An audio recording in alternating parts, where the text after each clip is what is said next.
dedicado a la política y al partido, hombre, el Partido Colorado también de toda la vida, ¿no? Así que bueno, a ver que le voy a subir los micrófonos porque acá hacemos todo.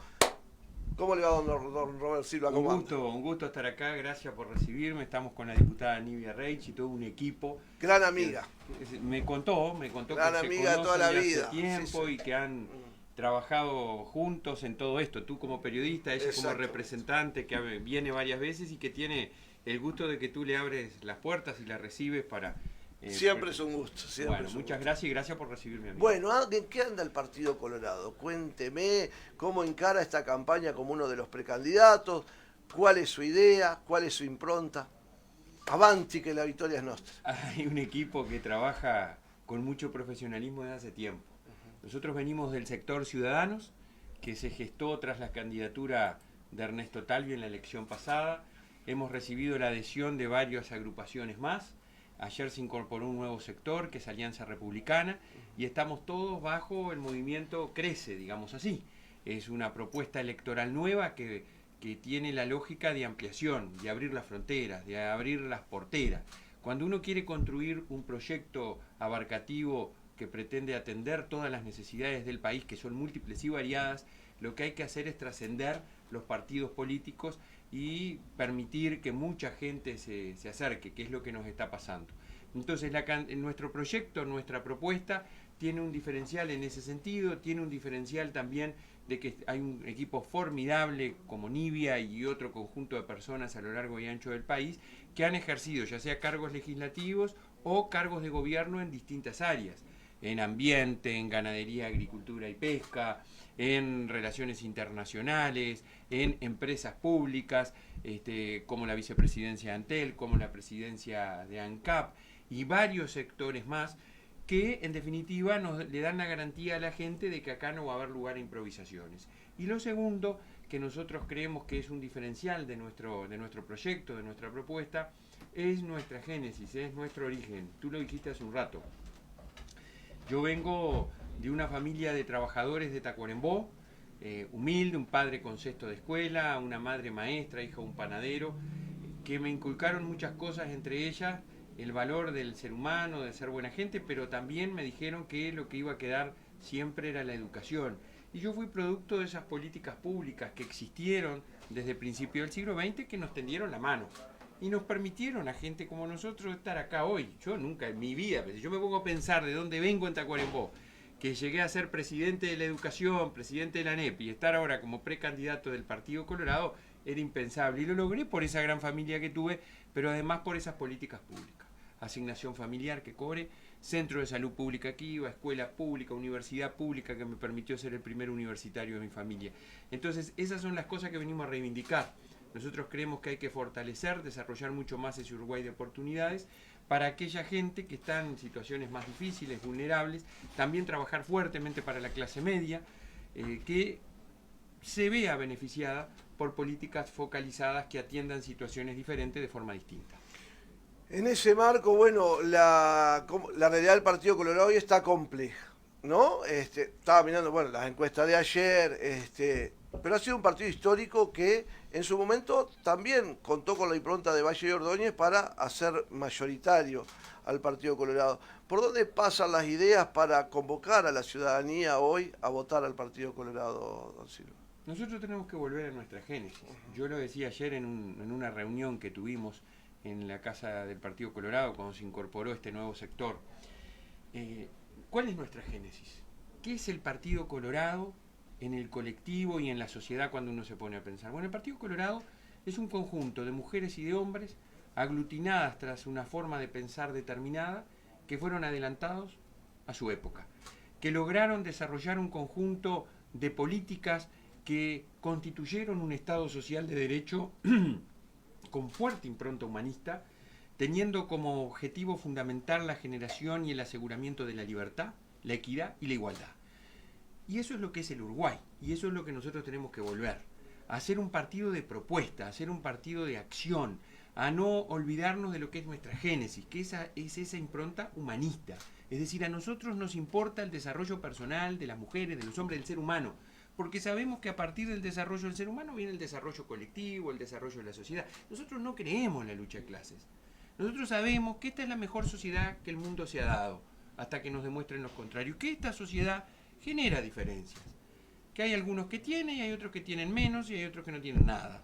Y para eso nosotros tenemos que desarrollar propuestas y políticas desde un Estado que no tiene que ser ni más ni menos, tiene que ser eficiente para atender esa realidad. Y en eso estamos. El Partido Colorado es el partido que siempre le ha dado respuesta y propuestas a la gente. Y hoy estamos en ese camino de dar propuestas, dar respuestas, estar preocupados por temas y ocuparnos a la vez. Hay cinco o seis precandidatos en total. ¿Qué lo diferencia? Bueno, me diferencia el tener una hoja de ruta, más allá de lo que dije de mi vida personal, de considerarme un abanderado de ese Uruguay de oportunidades y ser un producto de ese Uruguay de oportunidades, la existencia de un proyecto, la existencia de un proyecto que se ha concretado a través de la acción de gobierno en distintas áreas, como decía, y que quiere y puede seguir adelante.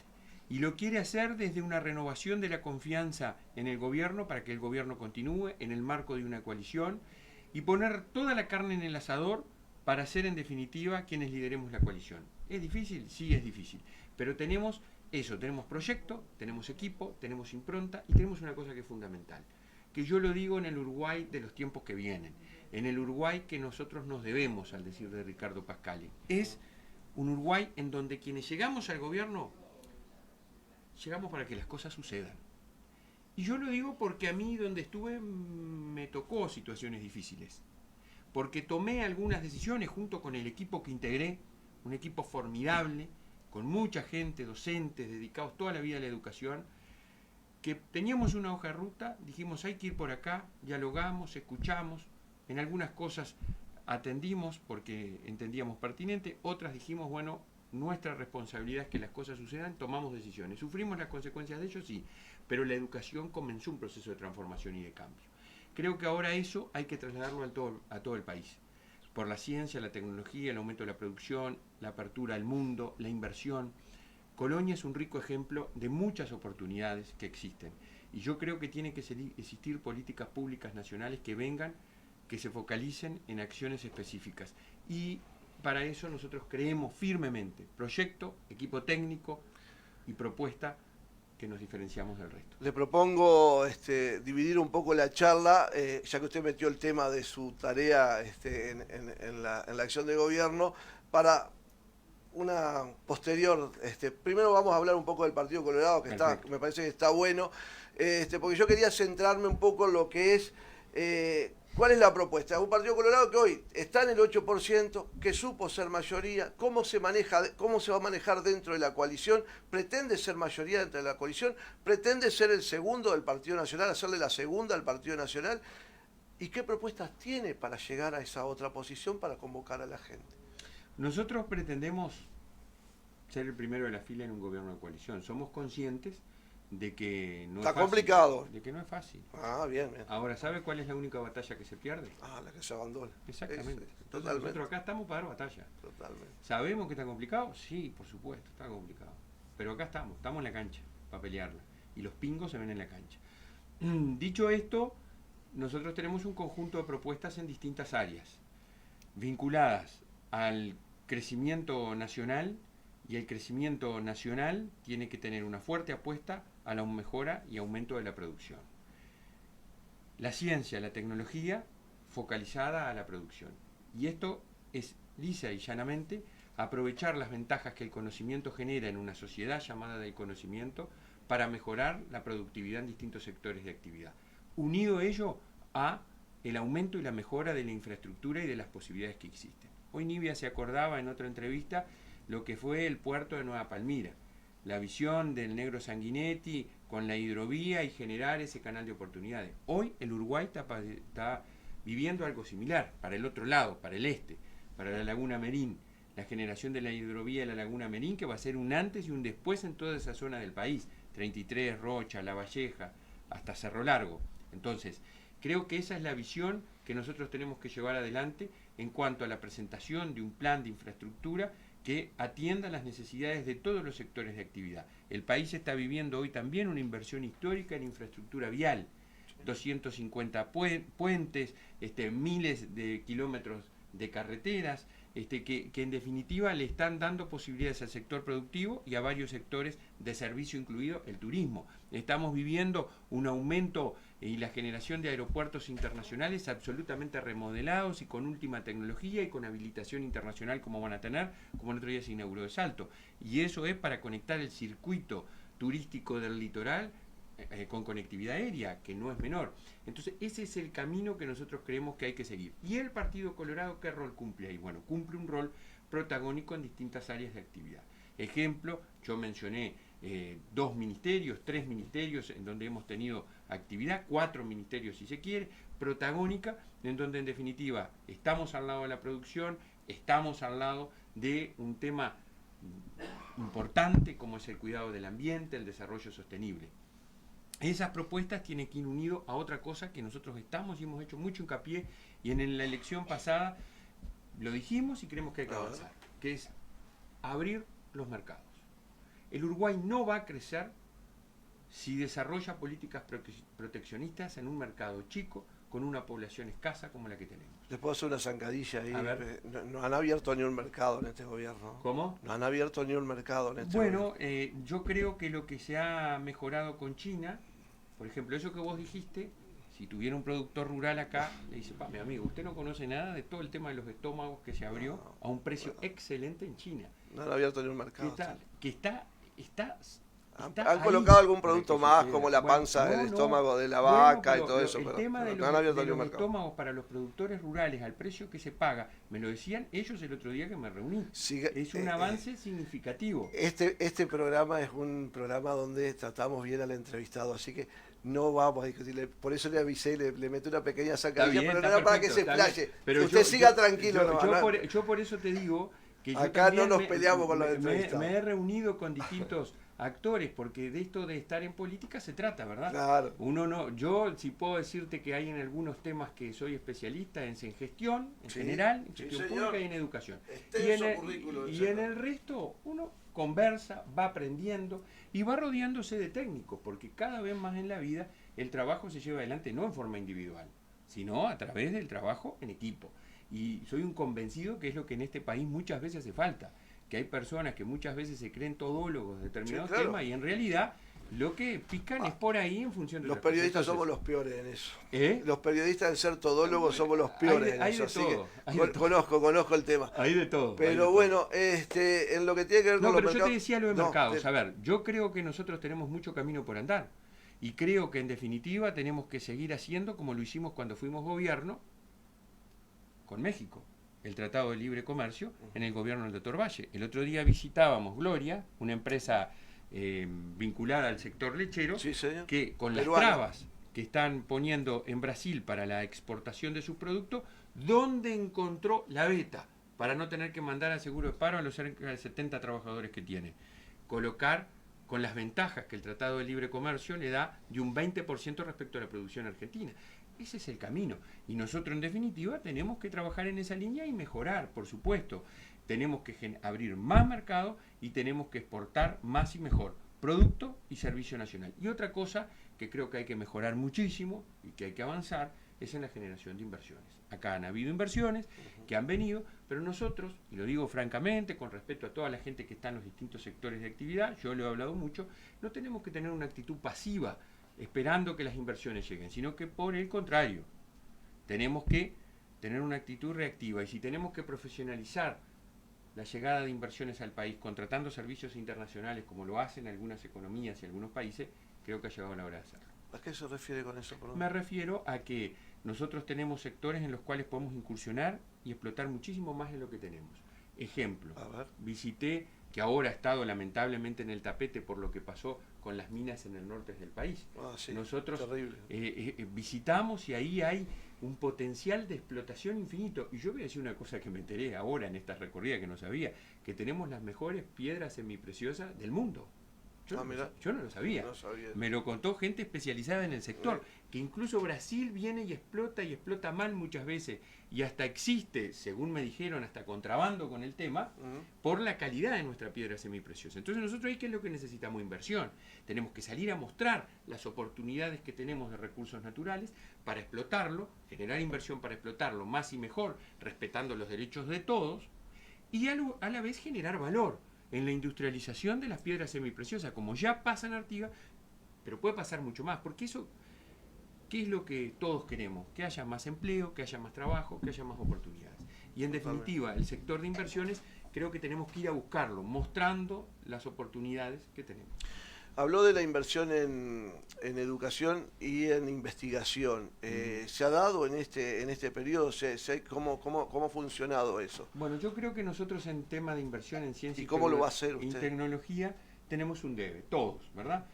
Tanto los gobiernos anteriores prometieron invertir en ciencia y tecnología, recuerdo la promesa de 1 punto del producto, y estamos en un 0,4, no llegamos al 0,5. Bajó ahora. Claro, entonces nosotros lo que tenemos que hacer fuertemente es potenciar la ciencia y la tecnología. Ya nos mostraron en la pandemia el rol que jugaron, y para eso hay una realidad que la gente la tiene que saber. Nosotros en pandemia, con las consecuencias de la baja de la recaudación de la sequía y las inversiones extraordinarias que hubo que hacer, el país tuvo que destinar más de 4.000 millones de dólares a esa actividad. Eso, si lo hubiésemos tenido para la gestión del gobierno, hubiese habido mucho más inversión en distintas áreas del sector, de los distintos sectores, en educación inclusive. Usted dice que el gobierno, esta administración no invirtió en educación y en un montón de cosas porque gastó el dinero en la pandemia. Yo lo que estoy diciendo es que nosotros tuvimos que invertir más. Es fuerte eso. No, yo lo que estoy diciendo es que tuvimos que invertir más de 4.000 millones extraordinarios en atención de temas puntuales. Porque recordemos cuál era la situación del sistema sanitario cuando nosotros llegamos al gobierno. No estaba preparado para afrontar la situación de pandemia. Para la pandemia no, está clarísimo que para la pandemia no. Claro. Para la pandemia no estaba preparado. Sí había un sistema integrado nacional de salud, el cual nosotros lo votamos y lo acompañamos, pero que para la pandemia no estaba preparado y hubo que invertir. Ustedes recordarán, y tú lo habrás informado varias veces aquí, todo lo que se hizo con la apertura de los CTI, la adquisición de todos los insumos, el pago de distintos requerimientos que hubo con la situación de pandemia. Lo mismo la baja de recaudación y la inversión extraordinaria, como por ejemplo atender el tema del déficit de abastecimiento de agua potable en la zona metropolitana, conectando el Arroyo San José con el Santa Lucía para que fuera a aguas corrientes. Todo eso son recursos extraordinarios. Que yo lo digo, si no lo hubiésemos invertido ahí, los hubiésemos volcado a otros sectores de actividad. Sin perjuicio, aprovecho a decir que en educación hubo inversión extraordinaria y que nosotros logramos atender y cumplir muchas de las cosas que habíamos dicho que había que hacer. Pero también digo una cosa como integrante de gobierno, ex integrante, porque ahora ya no ocupo ningún cargo. Exacto. Sí. Queda camino por andar. El chip. Le queda el chip. Te queda el chip, siempre te queda porque hace tanto tiempo que estaba, pero queda camino por andar. Y ese es el compromiso que nosotros asumimos. Yo lo digo con franqueza y con orgullo. Yo estoy conforme con lo que hemos hecho en el gobierno en las distintas áreas. Se podían haber hecho algunas cosas mejor, estoy de acuerdo. Queda camino por andar, también estoy de acuerdo, y por eso queremos renovar el gobierno. Bien, una acotación ahí, a ver cuál es su reflexión. La economía creció en estos años post pandemia, creció muchísimo. Y los mayaboros fueron privilegiados, no así los trabajadores. Es responsabilidad de la conducción del gobierno nacional, que ustedes acompañaron, no estaban en esa área, pero ustedes apoyan eso en una futura gestión, seguir por la misma línea, porque los trabajadores perdieron. A ver, yo te voy a decir una cosa. A ver, diga. Que el trabajador pierda es que haya menos desempleo. Si el trabajador No, perdió salario, está claro. Perdimos salario todo. Pero, ¿y por qué se perdió salario? ¿Fue solo Uruguay que perdió salario? ¿O fue una situación de pandemia? La economía creció, no me diga lo que pasa en la China. La economía creció y los trabajadores perdieron salario. Lo que pasó en el mundo. ¿Qué pasó en el mundo? Lo dijo si usted mira todo lo que pasó en el mundo, cuando hubo pandemia, la situación de pandemia y la situación del terrible déficit estructural que recibimos, que en tiempos de bonanza llegamos con un déficit estructural del 4.5. Estamos en 4.7. No, ese es el déficit fiscal, no es el estructural. El estructural es 2.7. Estamos mucho mejor de como nos dejó el gobierno anterior. Bien. No tengo duda de eso y basta mirar las cifras para darse cuenta. El desempleo bajó. El empleo aumentó. Hay más de 70.000 puestos nuevos de empleo. El salario real en diversos sectores, como ha reconocido incluso el Cuesta Duarte, ha mejorado. Tuvimos una situación de pandemia que afectó al mundo entero. En el último semestre, ¿no? Los últimos 4 años bajó. Estamos mejorando porque estamos, por la buena conducción que ha habido, recuperando la situación de pandemia. Que yo digo, a veces, no lo digo por vos, pero digo en general, a veces la gente se olvida. Si nosotros le hubiésemos hecho caso a aquellos que nos decían vayan a la cuarentena, si nosotros hubiésemos hecho caso a aquellos que nos recomendaban ir a hablar con Alberto Fernández para conseguir las vacunas rusas, ¿cuál sería la situación de este país? No, yo me acuerdo de este gobierno. Entonces, y perdí salario 4 años. No, a ver. Perdí salario 4 años y soy un trabajador. A ver, yo también. Que lo hayamos recuperado ahora, yo se la llevo. Mire, y que vaya recuperando, se la llevo. Pero no me, no me diga de Alberto Fernández que perdí salario 4 años, tiene la culpa. No, pero yo no estoy diciendo eso. Yo estoy diciendo que hubo una conducción, que las consecuencias de la pandemia no son tales como están siendo en otros países, porque hubo una firme conducción. Y a determinados actores del sistema político no se les hizo caso cuando decían lo que decían que había que hacer, el gobierno no les hizo caso. Y yo te quiero decir que como vos soy un trabajador y vivo de mi sueldo. Y también tuve las consecuencias producto de la pandemia y también tuve que aportar como funcionario público para aportar al fondo COVID para atender la situación de la pandemia. También soy un trabajador, vivo de mi sueldo, al que llegué por concurso público. Entonces, lo que digo es, ¿hubo una pandemia? ¿Hubo consecuencias de la pandemia? Sí. ¿Nos estamos recuperando? Sí. No nos olvidemos de ello porque si no el análisis es parcial. ¿Pasó solo en Uruguay? No, pasó en el mundo entero. Y las consecuencias en otros países son bastante, pero bastante más dramáticas que las que tenemos acá. No en todos, no en sí, todos, sí, no en yo todos, creo que sí. No en todos, bien. Políticas para el futuro, profesor. Bueno, yo creo que nosotros tenemos que trabajar fuertemente en 2 áreas que para mí son muy importantes. Y cuando hago esta recorrida, fíjate que yo hice una primera recorrida del 14 de noviembre al 22 de diciembre, que vinimos acá a Colonia, no vinimos a Carmelo, vinimos al departamento y recorrimos otros lugares, y ahora estamos haciendo una segunda gira pueblo a pueblo que vamos a visitar varios, conversando, conociendo, aprendiendo, dialogando con periodistas como tú que están todos los días acá siendo portavoces de tantas cosas, y lo que la gente plantea es el tema de la seguridad. Y yo creo que es un tema por el cual nosotros tenemos que ocuparnos y ocuparnos mucho. Se peleó el otro día con Orsi, estuvo en un cruce por el tema de la seguridad. No, lo que pasa es que Yamandú dice que parece que yo no integré el gobierno. Y yo le digo, no. Los medios vendemos pira con esas peleas. Integré el gobierno y lo hice con orgullo. Y creo que estoy proponiendo cosas, muchas de las cuales ya se están desarrollando. Y otras tantas queremos desarrollarlas a partir de que renovemos el gobierno. Yo lo que sí digo es que la gente tiene que saber y tiene que recordar que nosotros llegamos al gobierno con las peores cifras de seguridad de la historia del Uruguay. Y eso es así. Podrá no gustar, podrá decir el tema denuncia, lo que vos quieras, pero es lo que históricamente se había medido en seguridad. Rapiñas, hurto, abigeato, homicidio, más del 100% aumento. Entonces, obviamente, hubo que desarrollar una política pública destinada a atender ese tema. ¿Hemos mejorado? Bueno, las cifras dicen que sí. Tenemos menos homicidios, menos rapiña, menos hurto. Yo el otro día hablaba con un especialista. No, los homicidios son homicidios. ¿No? Los homicidios son homicidios. Está el tema de las denuncias. No, pero yo estoy de acuerdo con el tema de la denuncia. Pero ahora hay una polémica ahí. Son denuncias.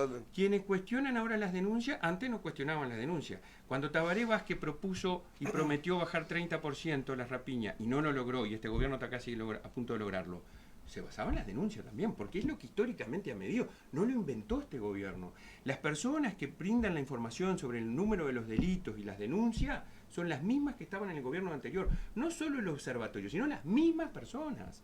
Entonces, yo lo que digo es, yo podré estar en contra o no de acuerdo que las denuncias sean el método de medición, y es válido. Ahora, generemos otros, como estamos tratando de hacerlo, para medir de otra manera el tema de la evolución de la seguridad. Nosotros estamos mejor, pero la seguridad es un problema, por supuesto, porque la gente lo está planteando y nosotros lo vivimos cotidianamente en distintas situaciones. Entonces, para solucionar ese problema, ¿Qué es lo que nosotros entendemos que hay que hacer? Un conjunto de acciones que ya se están implementando. Nosotros tenemos un plan de seguridad integral y preventiva, que es un plan elaborado con participación de todos los partidos políticos, pero no aprobado y votado por todos, el Frente Amplio no lo hizo, en donde hay un conjunto de acciones que tienden a la prevención, a atender el tema de la prevención, la represión y la rehabilitación. Y es por donde hay que ir. La prevención, bueno, involucrando, como ya lo supimos y se hacía y hay que volver a eso y se está volviendo, involucrando mucho más a la sociedad. ¿Qué es involucrando mucho más a la sociedad en la prevención? Que la fuerza pública que tiene la responsabilidad de llevar adelante la misma se vincule con el carnicero, con el almacenero, en aquellas llamadas comisiones barriales que existían cuando yo era gurí en Tacuarembó. Sí, claro.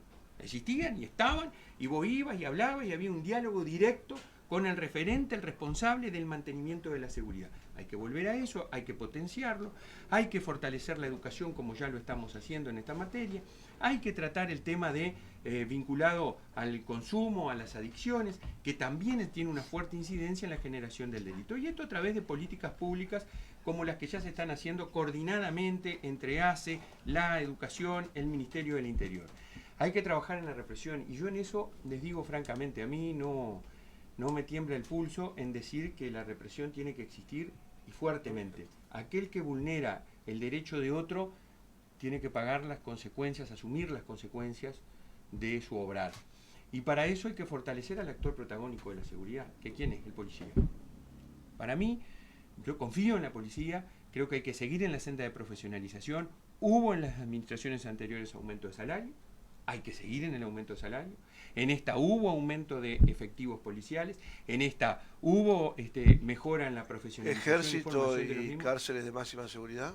A ver, yo así como te digo que estoy de acuerdo con la profesionalización de la policía, creo que el Ministerio de Defensa, a través del Ejército y de otras fuerzas, tiene que seguir haciendo lo que hace, que es ni más ni menos que colaborar en tareas de seguridad interna.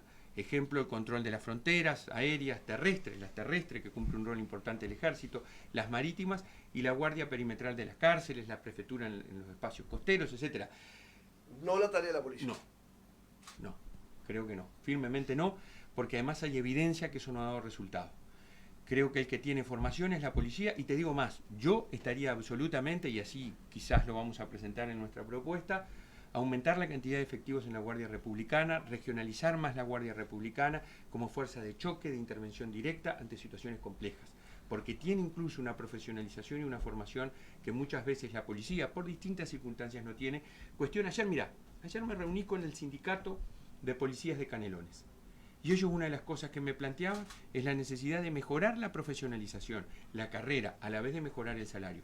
Pero yo les dije, mejorar la carrera unido a la formación. Y tuvieron totalmente de acuerdo, y dice, sí, de eso se trata. O sea que una profesionalización de la policía me parece que es sustantivo. Continuar con lo que este gobierno ha hecho, que también ya se venía haciendo de antes y que acá se ha puesto el pie en el acelerador, que es la tecnificación, la incorporación de la tecnología. A vos te debe pasar como periodista. Hoy tenés trayectoria en esto, hoy tenés posibilidades tecnológicas. Empecé con el grabador, con el cassette a cinta, así que... Hoy tenés posibilidades que la tecnología te brinda, incluso te veo a vos haciendo mucha tarea a la vez, que antes seguramente no podías. No podía un medio como este manejarse como se maneja hoy, y la tecnología lo permite. Entonces, la policía hay que seguir tecnificándola. El otro día, tristemente, ante el fallecimiento de un policía en Montevideo, se pudo ir tras quienes cometieron ese homicidio por tecnología, porque se pudo identificar de dónde habían provenido los disparos. Ejemplo, ¿no? Para entendernos por dónde hay que ir. Y luego el tema de la rehabilitación. El otro día, el lunes pasado, se inauguró ECOS, que es un local de rehabilitación de las personas liberadas. Yo soy convencido, mira, hay que prevenir, hay que reprimir, pero hay que rehabilitar. Nosotros somos el 10º país en el mundo en cantidad de presos en relación a habitantes. Terrible. Es una situación muy compleja, que nos condiciona como sociedad. Tenemos más de 15.000 privados de libertad. Hay que hacer algo, porque además liberamos entre 23 y 26 por día. Y salen a la calle muchos de ellos con una mano atrás y otra adelante. Totalmente. Entonces incursionan en el delito nuevamente en un 70%. En el tema de seguridad, el tema del narco está complicado, ¿no? Sobre todo en Montevideo. ¿Ha pensado si el aumento de la declaración de dólares para entrar al sistema sin declarar ha tenido que ver con esto? Porque es uno de los temas que se habla, ¿no? Sí, Por el tema del lavado de activos y el uso del dinero del hay narco. toda ¿Lo ha pensado hay usted? toda una posición con ese tema, yo la he escuchado, a partir de lo que se aprobó en la ley de urgente consideración, y creo que yo le he pedido al equipo que lo estudie y voy a tener un informe sobre el tema, tengo un equipo estudiando el tema, yo sí creo que hay que proteger toda esa situación, porque sin duda el lavado de dinero es un problema en las sociedades actuales, respecto de los cuales nosotros tenemos que intervenir. Totalmente de acuerdo que hay que mejorar. La educación, doctor Silva. Bueno, en el tema educativo hay mucha polémica también, ¿no? Esta reforma que ha llevado adelante a partir de la colocación de las competencias, de las carreras por competencia, ha generado mucha polémica. ¿Cómo lo ve ahora? Porque, es decir, yo lo que le puedo decir, si no tengo nada que ver con la educación, no conozco la educación, sí le puedo decir las cosas prácticas. Yo me encuentro con que los profesores hoy tienen bastante menos horas para elegir. El tema de los mentores ha hecho que haya menos horas de coordinación y por lo tanto haya menos horas de apoyo. Acá en el Liceo de Carmelo les puedo dar las cifras, 100 horas de apoyo que había, ahora hay 20, no alcanzan. Han surgido por lo tanto de nuevo los profesores particulares para dar clases. Entre eso, superpoblación en las aulas, hay alguna superpoblación en las aulas, pues se han eliminado grupos. Digo, lo que yo veo, lo que a mí me dicen directamente, sin estar a favor, en contra de la reforma, no tengo ni idea. Yo le cuento eso. ¿Usted qué piensa? Yo creo que hay mucho relato en eso, ¿no? Que hay mucha generalización del tema de que faltan grupos. Bueno, yo le puedo dar una lista concreta. Bueno, estaría bueno saberla, concreta. porque por ejemplo, yo voy a decir, cuando nosotros llegamos al gobierno, nosotros no teníamos cerca de 3.000 horas de tutorías. Ahora hay casi 10.000 horas de tutorías. Por primera vez, el 100% de los liceos del Uruguay, todos tienen tutorías. Por primera vez, los liceos que tienen bachillerato y los grupos de bachillerato tienen profesor orientador pedagógico. Y por primera vez hay un involucramiento directo de las direcciones, las inspecciones. Por primera vez no, quizás, mucho más que el que había antes en lo que es la creación de los grupos. Los grupos se crean en función de las existencias de estudiantes. Si hay estudiantes, nosotros vamos en definitiva a poder tener los grupos que necesitamos, y en eso se ha sido claro. Si hay estudiantes, hay grupos. Lo que también está pasando, y es una realidad, es que el país tiene un descenso demográfico, y el descenso demográfico está impactando en la cantidad de estudiantes que tenemos. Lo viví en todo el país y lo vivo hoy por hoy en estas recorridas. No, hay muchos más alumnos en las clases y se le dificulta. Bueno, pero eso no dicen las estadísticas. Yo te invito a que tú entres al monitor educativo de educación secundaria y la cantidad de estudiantes por grupo se ha mantenido. E incluso en primaria, en inicial y en primaria se ha reducido. Entonces, eso dicen. Yo con esto, ¿qué te quiero decir? No quiero decir que no exista alguna situación particular como la que a ti te llega. No digo que no, porque es muy diverso. Fíjate que nosotros tenemos 2.790 centros educativos. Ahora, no es una política pública, y la desmiento tajantemente, que la transformación educativa sea reducción de grupo, disminución de horas de docente. No es eso. No es eso. Al contrario, es un fortalecimiento de la función docente, es una profesionalización mucho mayor de los docentes, es un involucramiento de la familia y de los estudiantes en su proceso de aprendizaje. Eso es lo que motiva la transformación educativa y lo que se está logrando. No exento de dificultades, de cosas que hay que rever, de cosas que hay que evaluar y que hay que cambiar. Pero esa es la lógica de un cambio que todos sabíamos que en la educación era necesario, y sobre todas las cosas, que es lo que le va a dar herramientas a las nuevas generaciones para incursionar en esta sociedad que tanto cambió. A los docentes se quejan de que han quedado afuera, ¿no? Sí, recién, yo te voy a decir una cosa, te voy a decir una cosa que es bien importante. Recién un colega tuyo, en un medio que fui anterior, me pidió para hablar en parte. Me dijo, ¿qué vamos a hacer con aquellos docentes que eligen y salen y nos quedamos sin hora y se van con licencia? Eso es un problema. Son pocos, son algunos, no son todos. Son pero hay. Hay. Sí, bueno. Entonces los mismos docentes tienen que trabajar por esas situaciones. Porque yo les digo a la gente, ¿Saben cuánta Los docentes plata? no van a andar alcahueteando a sus compañeros, No, tendrá que ver la no. autoridad Tienen que superior, trabajar los inspectores no, tendrán pero que, por supuesto que lo estamos verificar haciendo. eso. Claro. Por supuesto, yo lo que digo es que es un involucramiento de los mismos docentes, porque a mí me pasó como Qué docente. horrible, dije Porque alcahuetear una palabra yo espantosa. sí, yo fui docente hasta julio del 19. Cuando yo veía que un compañero estaba haciendo algo que yo no compartía, se lo decía. Sí, ¿no? claro, a él, pero no. Obviamente. A la Y autoridad. después algunos integran colectivos. Claro. Entonces esos colectivos está bueno Ahora, que cuando- así como critican Sí. al gobierno, defiendan a aquellos buenos docentes, porque cuando uno toma acciones contra personas que no cumplen con sus obligaciones, en definitiva está defendiendo a los buenos, que son la enorme mayoría, y lo digo como docente, de los docentes Ahora, de este país. visto de afuera, ¿usted cómo la ve? Cuando yo escucho las noticias que se reúnen 260 asambleas técnico-docentes y 258 se manifiestan en una línea y solo 2 apoyan las líneas de la reforma educativa, ¿no le llama la atención? ¿Sabes No, que es una mentira? es una Es mentira. una mentira, y te lo estoy A diciendo. ver. Por primera vez el presidente de la ANEP le pidió a la TD de secundaria que me mandara las actas de los liceos donde se pronunciaban en contra. En contra, 92, 94. Con observaciones el resto. A favor, mucho más de 2. Se me fueron de la mente ahora Bueno, los números. lo que salió pero lo fue hice. eso, por eso Lo que salió fue eso y es mentira. Lo digo con todas las letras porque pedí las actas para ver. Las actas de los liceos. Y muchos de los que estaban en contra diciendo, te lo digo, te lo resumo en algunas cosas que la audiencia lo habrá escuchado. Mercantilización de la educación, privatización de la educación, subordinación al mundo del trabajo, detrimento de la educación pública, lo mismo que dijeron en la reforma que yo era secretario general liderada por Germán Ramos. Yo les quiero decir, miren, yo no le voy a ceder la derecha a nadie en defensa de la educación pública, porque soy producto de la educación pública y porque además un poquito de visión tengo. Y sé que el futuro de este país está de la mano de la educación pública. El 85% de los estudiantes son de la educación pública. Entonces, sería necio de un gobierno y de un gobernante ir contra la educación pública. Lo que sí creí y voy a seguir creyendo y por eso estoy en esto, que la educación hay que cambiarla. Y hay que cambiarla en la línea de lo que empezamos a cambiarla. ¿Qué es? Como tú dijiste, cambió el paradigma. Es cierto. No se eliminaron los contenidos. Eso es mentira. Se complementaron los contenidos para el desarrollo de competencias. Yo le voy a decir de una forma clara, como lo digo siempre. ¿Los chiquilines tienen que aprender la batalla de las piedras? Por supuesto. La batalla de Sarandí, por supuesto. Todos los hechos históricos y en biología todas las cosas que correspondan. Pero a la vez nosotros los docentes tenemos que trabajar fuertemente para el desarrollo de competencias por parte de los estudiantes. ¿Qué es esto?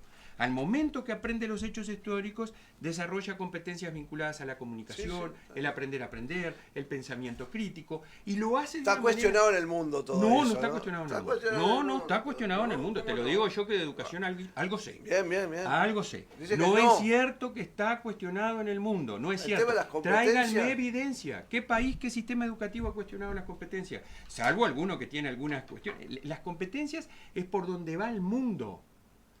Lo que está cuestionado es abandonar los contenidos, que Uruguay no lo hizo. Uruguay continúa con los contenidos al momento que desarrolla competencias. Eso que muchísimos docentes ya venían haciendo, trabajando por proyectos, por resolución de situaciones, problemas, ahora con la transformación educativa no queda librado a la voluntad del docente. Lo hacemos como política pública, como estrategia de desarrollo de la enseñanza para el aprendizaje de los estudiantes. Eso es lo que hemos hecho y es el camino que estoy convencido el Uruguay tiene que llevar adelante.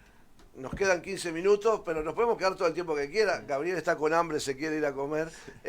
Pero tenía un par de preguntas para hacerle. Ahora me agrega acá Emiliano, que es el operador, es el que tendría que estar acá. Está bien.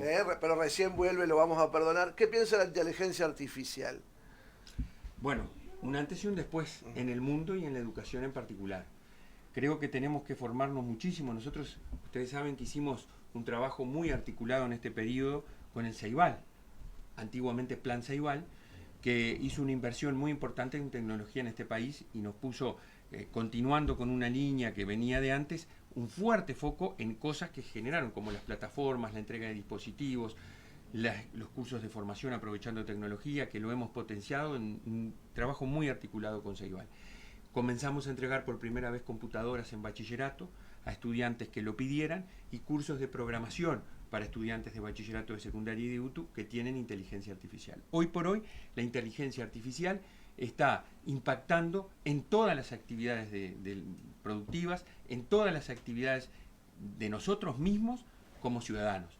Por lo tanto, entenderla, comprenderla y formarse es clave para el desarrollo de la vida y de políticas públicas en particular.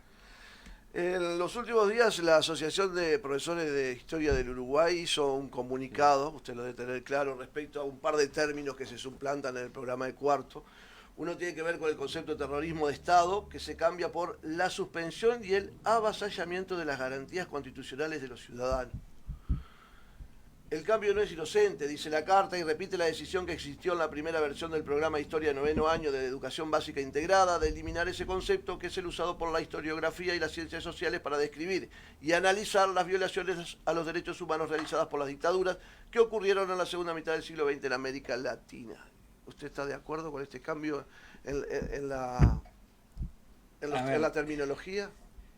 No conozco a ciencia cierta de qué se trata el cambio. Lo que sí digo, desmiento tajantemente a algunos militantes de estos temas de toda la vida que pretenden colocarnos a alguno de nosotros como que estamos desarrollando acciones para defender lo que pasó en la dictadura. Por favor, a un ballista no se lo digan, porque si hay algo que cuestionamos desde siempre es el avasallamiento de la democracia. Nos encontramos siempre del lado de la democracia, sin perjuicio de que, como ha pasado en todos lados, existen acontecimientos históricos que nosotros mismos hemos condenado. No se me enoje, Silva, pero el cambio de terminología está claro en lo que pretende acá, y es una carta de la Sociedad de Profesores de Historia, no es un invento mío. La Sociedad de Profesores de Historia... conmigo. No me enojo con vos, yo soy pasional en hablar, no me enojo. Mirá que la gente que me conoce, Nivia me conoce, sabe, es difícil que me enoje. Ahora, como me enojo, es difícil que me enoje. Lo que sí soy, y te reconozco, muy pasional en la defensa de los temas en los cuales le comento el otro término que se dice, se introduce un ítem denominado, dice la carta,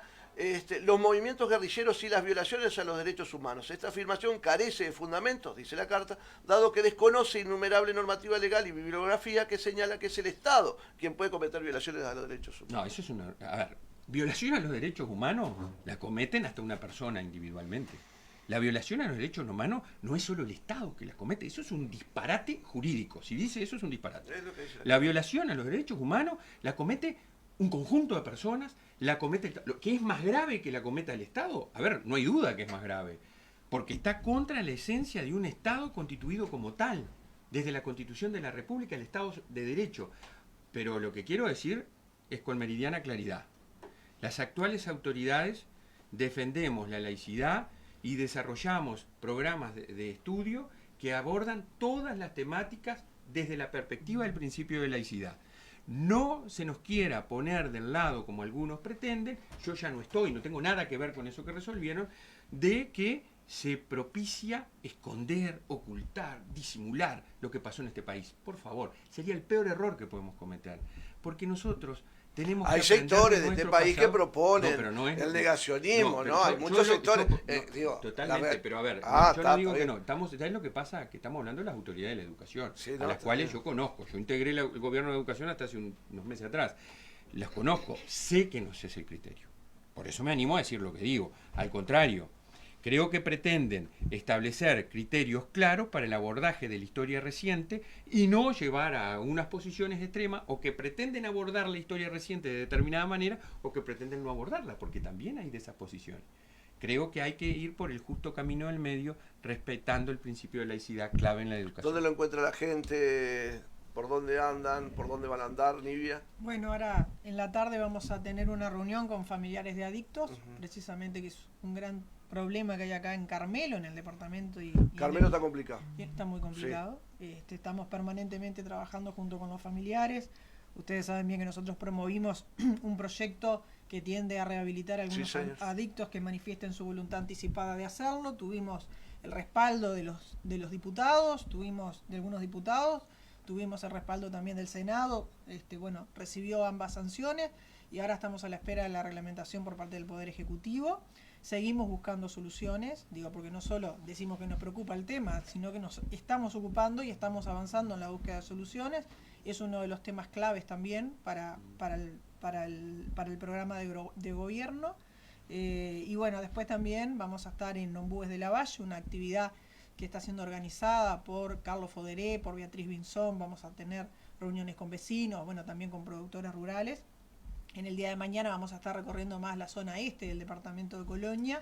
Vamos a estar con tus colegas periodistas en distintas ciudades de la zona este. También vamos a tener una reunión con Alcico, que es una cooperativa que reúne a la Sociedad de Fomento Rural de Colonia Suiza, de Valdense, a Gradeco y a Colabeco. Y bueno, vamos a estar escuchando los planteos sobre un proyecto que tienen de riego para pequeños productores, que es algo que es importante y que tenemos que entrar a pensar para el futuro, porque tenemos un déficit hídrico que ha golpeado mucho al agro. Hoy Robert lo decía, tuvimos un déficit de más de 1.800 millones de dólares, y bueno, y eso a los productores le impactó muy, muy fuertemente, y bueno, es una situación que vino para quedarse, el cambio climático, y tenemos que buscar soluciones, y de eso nos estamos ocupando.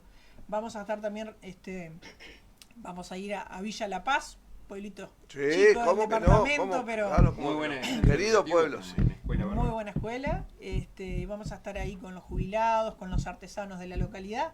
Después vamos a ir a una planta recuperadora de plásticos, que capaz que vos te acordás de Lolo Grumman, claro, que fue el Lolo, y gran amigo también. Sí, claro. Y vamos a estar Dale saludos. ¿Cómo no? Ahora actualmente está en Estados Unidos, que su hijo está jugando. Jugador de fútbol, anduvo por Italia, ahora está en Estados Unidos. Sí, el otro día jugaba contra Messi, así que era un acontecimiento y contra Suárez. Y bueno, y vamos a estar en el hogar de ancianos de Colonia Miguelete, que es uno de los 13 hogares que integran Covian, que realmente todos sabemos que los hogares de ancianos sin fines de lucro de nuestro departamento son un ejemplo a nivel nacional, y así lo reconocen. Ahora está Carlos Malán también en la recorrida con nosotros, que es el presidente de Covian, y bueno, a su vez también es integrante de la línea nuestra de la Diputación. Y es un tema que nos preocupa. Los adultos mayores, que ya pasaron a ser un 16% de la población, va en aumento, y que a veces mucho se habla y poco se hace, y poco se propone, y nosotros también estamos en la búsqueda de soluciones. Tenemos que incluir en el próximo presupuesto quinquenal recursos para incrementar lo que es los cuidados y las prestaciones a los adultos mayores en el Sistema Nacional Integrado de Salud, en el Sistema Nacional de Cuidados. Y creo que hay que tomar ejemplo de lo que pasa en Colonia, que también tienen una asistencia diurna. Los hogares tienen vehículos, los buscan a domicilios a las personas mayores, le dan el desayuno, el almuerzo, la merienda, tienen actividad lúdica, recreativa, gimnasia, canto, tienen salidas didácticas, y creo que eso también a muchos les puede llegar si lo podemos ampliar a todo el país. Eso tenemos que ir también desarrollando la propuesta. Pero bueno, estamos en todas las áreas. Vamos a estar en Palmira, en el puerto y en el hospital. El hospital ha tenido, con la gestión de su director y de la comisión de apoyo, una mejora en la calidad asistencial. Que faltan cosas, por supuesto, siempre falta algo, y estamos luchando desde nuestro lugar de la Diputación para tratar de conseguir mejoras. De hecho, ustedes saben que, bueno, luchamos mucho por el CTI del Hospital de Colonia, luchamos mucho por las 11 ambulancias que trajo ACE, luchamos por más recursos humanos, y bueno, ahora estamos luchando para que los ciudadanos del departamento y del país no tengan tantos tiempos de espera para los especialistas, que es algo que es un largo reclamo. Y bueno, en temas de salud estamos trabajando fuertemente.